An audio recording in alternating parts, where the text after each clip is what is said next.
إن الحمد لله والصلاة والسلام على أشرف الأنبياء. أعوذ بالله من الشيطان الرجيم. بسم الله الرحمن الرحيم. قل هل يستوي الذين يعلمون والذين لا يعلمون. سب سے پہلے تو من لم یشکر الناس لم یشکر اللہ کے تحت میں اپنے عزیز بھائی گرامی قدر جناب حافظ فیق الرحمن زاہد صاحب کا شکریہ ادا کرتا ہوں کہ انہوں نے مجھے آپ لوگوں کے سامنے یہ کچھ کلمات کہنے کا موقع دیا۔ دوسری بات یہ ہے کہ یہ جس میدان کے ہمراہی ہے، جو میدان ہم نے چنا ہے، یہ علم کا میدان، دین سیکھنے اور سکھانے کا یہ میدان۔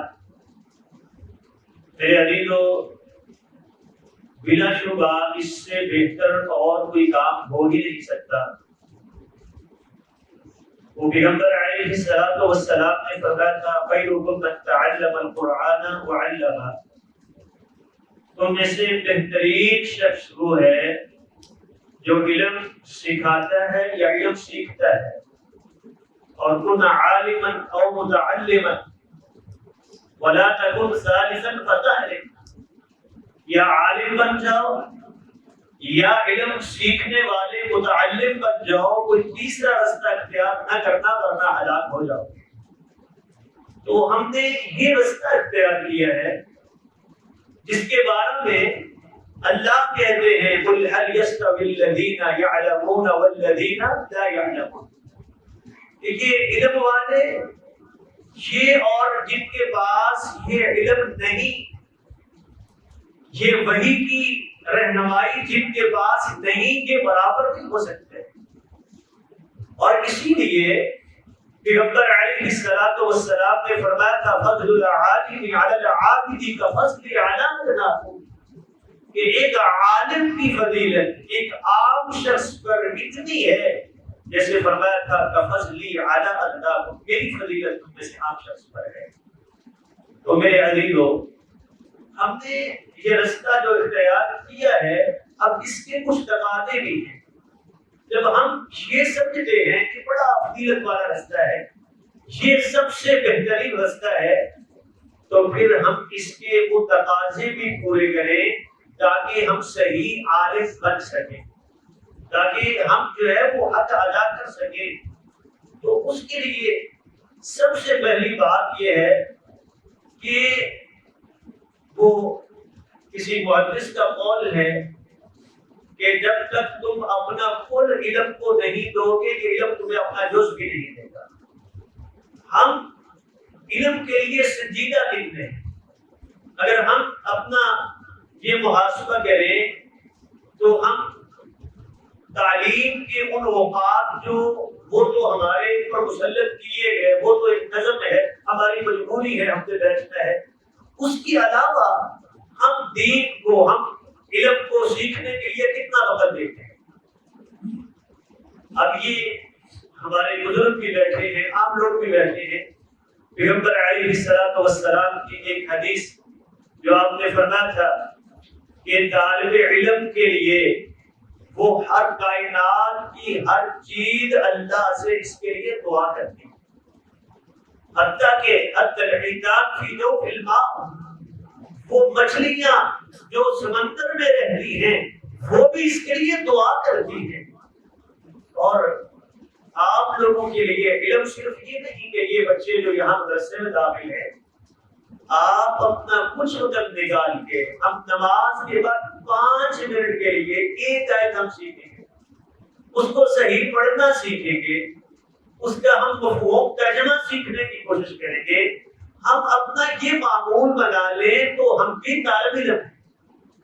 طالب علم کے لیے مدرسے میں باقاعدہ کو داخل ہونا یہ شرط نہیں ہے، تو ہم اپنا کچھ وقت وہ دین کو سیکھنے کے لیے، اور پھر بعض اوقات ہمارے پاس یہ عذر ہوتا ہے کہ اب بڑی عمر ہو گئی ہے، اب جو ہے وہ دماغ کام نہیں کرتا، اب زبان ساتھ نہیں دیتی، اب جو ہے وہ ہم پڑھنا تو چاہتے ہیں لیکن کیسے پڑھیں؟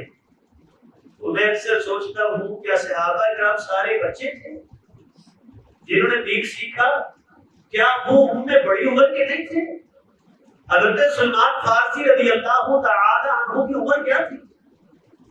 خود رسول اللہ صلی اللہ علیہ وسلم کو 40 سال کے بعد نبوت ملی ہے. اس کا مطلب ہے وہ قرآن کا علم وہ جو اللہ نے وحی کی ہے وہ کس عمر میں ہوا؟ کیا یہ سارا کچھ بچپنے میں تھا؟ باقی صحابہ تو علم سیکھنے کے لیے کوئی عمر نہیں ہوتی، اس کے لیے لازم نہیں ہے کہ وہ 10-12 سالہ بچہ ہی سیکھ سکتا ہے، ہم بھی سیکھ سکتے. لیکن شرط یہ ہے کہ اس کے لیے اخلاص پیدا کریں اور یہ کوشش کریں کہ ہمیں موت آئے تو اسی دین کو علم کو سیکھتے اور سکھاتے ہوئے آئے. اور اسی طرح سے یہ ہمارے بھائی جو باقاعدہ یہ کام اس کو اپنا جو ہے وہ اپنا سارا وقت دین کو سیکھنے کے لیے لگاتے ہیں بطور طالب علم یہاں موجود ہیں، تو میرے عزیزو آپ اور میں ہم سب مل کے بھی اپنا محاسبہ کریں کہ کیا ہم اس دین کو جو ہے وہ صرف اللہ کی رضا کے لیے سیکھتے ہیں. پہلی بات تو یہ وہ حدیث میں ہے کہ ما ذئبان جائعان، دو بھوکے بھیڑیے اگر وہ بکریوں کے ریوڑ میں چلے جائیں تو وہ اتنا نقصان نہیں کرتے جتنا وہ شخص جو دنیا کا طالب ہے دین سیکھ لے جتنا وہ دین کے لیے نقصان دہ ہوگا.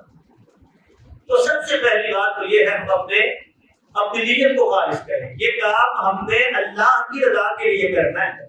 دین کیوں سیکھنا ہے؟ یہ اللہ کو راضی کرنے کے لیے، اپنی زندگی کو اپنی آخرت کو سنوارنے کے لیے سیکھنا ہے. اس سے مقصود یہ دنیاوی عہدے، دنیا میں شہرت، یہ دنیا میں نام نمود و نمائش یہ نہیں ہے. اور پھر دوسری بات دین کو وقت دے. میں امام ترمذی رحمۃ اللہ علیہ کے حوالے سے پڑھ رہا تھا کہ اللہ رب العالمین نے یہ حافظہ جو عطا کیا. امام بخاری کے بارے میں تو ہم سنتے ہیں کہ ایک ہی بار میں 100 حدیث سنی ہے، تو غلط بھی یاد ہے جو انہوں نے امتحان لینے کے لیے اس میں جان بوجھ کے تبدیلی کی، اور صحیح تو پہلے سے یاد تھی. امام ترمذی رحمۃ اللہ علیہ کے حوالے سے ان کی سیرت میں لکھا ہے کہ ایک سفر میں اپنے ایک استاد سے ملاقات ہو گئی اور اس استاد سے انہوں نے اتنی احادیث سنی کہ جس سے کتاب کی 2 جلدیں تیار ہو گئی. وہ لکھا تھا لیکن استاد کی کتاب سے موازنہ یا اس کی تصحیح نہیں کر سکے. تو انداز نہیں ہوتا تھا کہ استاد سے حدیث سنی ہے، اس کو لکھا، پھر باقاعدہ استاد کے سامنے اس کو پیش کیا تاکہ اس میں غلطی ہے تو اس کی تصحیح کروا لی ہے. وہ تصحیح نہیں کروا سکے. تو ایک سفر میں اپنے اسی استاد سے ملاقات ہو گئی. غالباً مکہ کی طرف سفر جاری ہے، استاد بھی جا رہے تھے، یہ بھی جا رہے تھے، ایک جگہ پہ ملاقات ہو گئی. تو موقع کو غنیمت جائے کہا استاد جی وہ آپ سے میں تصحیح نہیں کر پایا تھا، ابھی میں وہ کتابیں پکڑ لیتا ہوں، آپ وہ حدیث پڑھتے جائیں تاکہ میں ان کی تصحیح کر سکوں. آپ دیکھیں کہ ان لوگوں کی فکر کیا ہے، سفر میں ہے پھر بھی ایک ہی فکر ہے کہ علم کے لیے یہ وقت ہمارے جو لمحات گزرتے ہیں وہ علم سیکھنے کے لیے گزرے. تو استاد نے کہا ٹھیک ہے. امام صاحب نے اپنے سامان میں دیکھا تو وہ کتابیں وہ ساتھ لے کے نہیں آئے. تو ذہن میں تھا کہ وہ ساتھ ہیں، لیکن جب ڈھونڈی تو پتا چلا کہ وہ کتابیں تو گھر چھوڑ رہے ہیں، ساتھ لے کے نہیں آئے. اب استاد کو کیا بیٹھے تھے تو سفید کاغذ لیا، استاد کے سامنے بیٹھ گئے، استاد پڑھ رہے ہیں.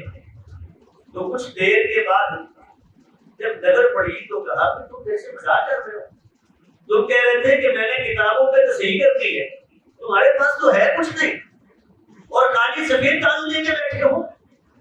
کہنے لگے استاد کی اصل بات یہ ہے کتابیں تو گھر بھول گیا ہوں، لیکن جتنا آپ سے پڑھا تھا وہ سارا سوال یاد. تو میں ابھی موازنہ کر رہا ہوں جو آپ بول رہے ہیں، اگر کہیں غلطی ہوگی تو تصحیح ہو جائے گی. استاد کو اعتماد نہیں ہوا، کیسے ممکن ہے کہ 2 جلدیں اور صرف پڑھا ہے زبانی یاد. تو کہا کہ میں امتحان لیتا ہوں، کچھ سوالات کیے اور امام ترمذی رحمۃ اللہ علیہ نے ان کے جواب دیے، وہ حدیثیں سنا دی۔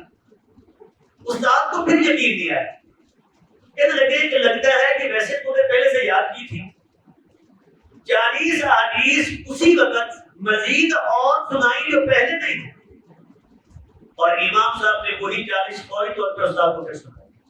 وہ ایک بار سننے سے زبانیں یاد ہو، تو اس سے مجھے ایک بات سمجھ آئی کہ دیکھیں یہ ہم لوگ جو کہتے ہیں میرا دماغ کام نہیں کرتا، میرا حافظہ کام نہیں کرتا، اصل ہم جھوٹ بولتے ہیں۔ یہ حافظہ اس وقت کام نہیں کرتا جب ہماری توجہ اس کی طرف نہیں ہوتی۔ ہم کہتے ہیں کہ تھوڑا سا وقت دے تو بس 1 گھنٹے میں فوراً ہمیں یاد ہو جانا چاہیے، باقی سارے 23 گھنٹے جو ہے وہ ہم ہر وقت دنیا کے ہر معاملے میں پڑے ہوں، ہم سوچتے رہے ہوں، ایسا نہیں ہوتا۔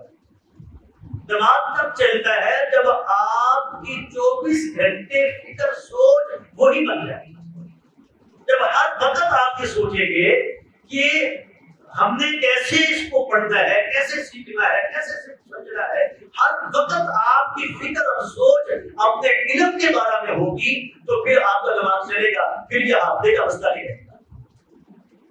تو ہم جو ہے سب سے زیادہ ہمیں جو نقصان دیا ہے اس حوالے سے وہ یہ موبائل ہے۔ 24 گھنٹے ہم اس پہ لگ گئے، اور رات کو جب 2 بجے تک ہم واٹس ایپ چلائیں گے، فیس بک دیکھیں گے، تو اسکول کے کلاسوں میں بھی ہم ویسے ہی ہمارا جسم موجود ہوگا، ذہن موجود نہیں ہوگا، توجہ نہیں ہوگی تو علم کیسے آئے گا بھائی؟ تو جب تک ہم جو ہے وہ دنیا کے مشاغل کو ترک کریں گے، اب ہمیں اسی لیے دین کے لیے وقت کیا ہے، ہمارا یہ وقت امانت ہے۔ ہم 24 گھنٹے کے ادارے میں رہتے ہیں، تو یہ 24 گھنٹے ہمیں فکر ہو کہ ہم نے جو ہے وہ علم کے لیے کیسے زیادہ کوشش کرنی ہے، ہمارا وقت جو ہے وہ علم سے کیسے گزر رہا ہے۔ اگر وہ توجہ ادھر ہوگی، وہ موبائل چلاتے رہیں گے، واٹس ایپ فیس بک پہ دیکھتے ہوئے، تو پھر کلاس میں بیٹھ کے بھی باتیں وہی ذہن میں آئیں گی، خیالات وہی ہوں گے، فلاں کے میسج کا کیا جواب دینا ہے، فلاں تصویر پہ کیسے میں نے اس کو لائک کرنا ہے، فلاں کمنٹ میں نے کیسے کرنا ہے، پھر یہی کچھ ہوگا، پھر علم نہیں آئے گا۔ علم جو ہے جب آپ پوری طرح جو ہے، وہ امام بخاری رحمۃ اللہ علیہ کے بارے میں یہ سنتے ہیں ہم نا کہ وہ کہتے ہیں میرے پاس تو اتنا ٹائم نہیں کہ میں سالن بنا دوں، میں تو پانی میں روٹی کو بھگوتا ہوں، کھا لیتا ہوں تاکہ میرا وہ وقت کی دین کے لیے لگ جائے۔ تو اللہ نے وہ حافظے ویسے نہیں دیے تھے، وہ عطا تھی، لیکن عطا تب ہوتی ہے جب انسان اپنے آپ کو اس کا اہل ثابت کرتا ہے۔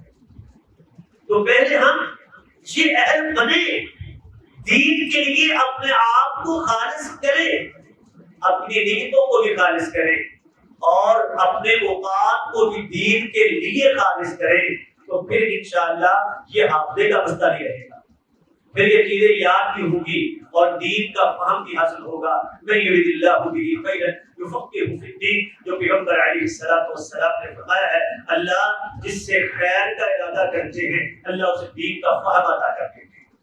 تو فہم یہ لازمی کتابیں پڑھنے سے نہیں آتا، صرف یہ ڈگری لینے کا نام یہ حقیقی علم نہیں ہے۔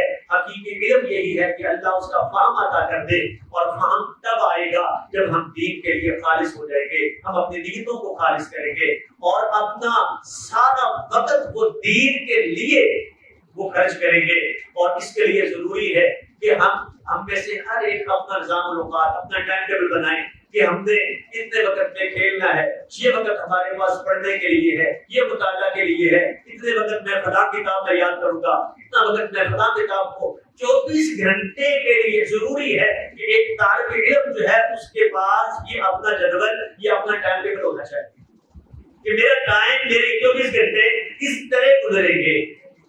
اور یقین جانیں جب ہم اس طرح اپنے ٹائم کو مفید بنائیں گے تو پھر یہ ٹائم میں بھی، وقت میں بھی اللہ برکت دے دیں گے، اور یہ ہمارا جو ذہن کا مسئلہ آپ کہتے ہیں کہ حافظہ کام نہیں کرتا، یہ مسئلہ بھی ختم ہو جائے گا۔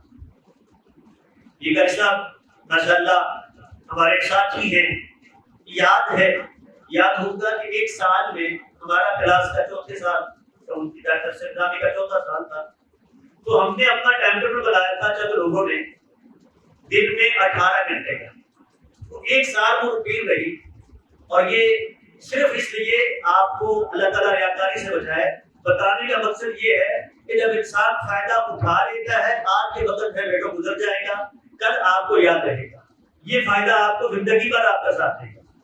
تو 18 گھنٹے کا ہم نے معمول بنایا کہ یہ پڑھتا ہے، اس میں درس نظامی پڑھتے تھے جو اپنے سبق ہیں، یہ کافیہ جو نحو کی کتاب ہے زائد ہم پڑھتے تھے جو مشکل ترین کتاب ہے گرامر کی، اسی طرح اصول فقہ جو ہے وہ ہم زائد پڑھتے تھے، اس کے علاوہ قراءات کا سبق ہم زائد پڑھتے تھے، یہ فاتحہ عربی ہم اسی سال زائد کرتے تھے، میٹرک کا امتحان ہم نے اسی سال زائد طور پہ دیا۔ یہ وہ علم تھے جو ہم پڑھ رہے تھے درس نظامی کے ساتھ زائد طور پہ، اور اس کے لیے ہم نے اپنی روٹین بنائی تھی، باقاعدہ لکھا ہوا تھا کہ اتنے گھنٹے ہم نے یہ کرنا ہے، اتنے گھنٹے میں یہ کرنا ہے، فلاں سے فلاں ٹائم تک سونا ہے۔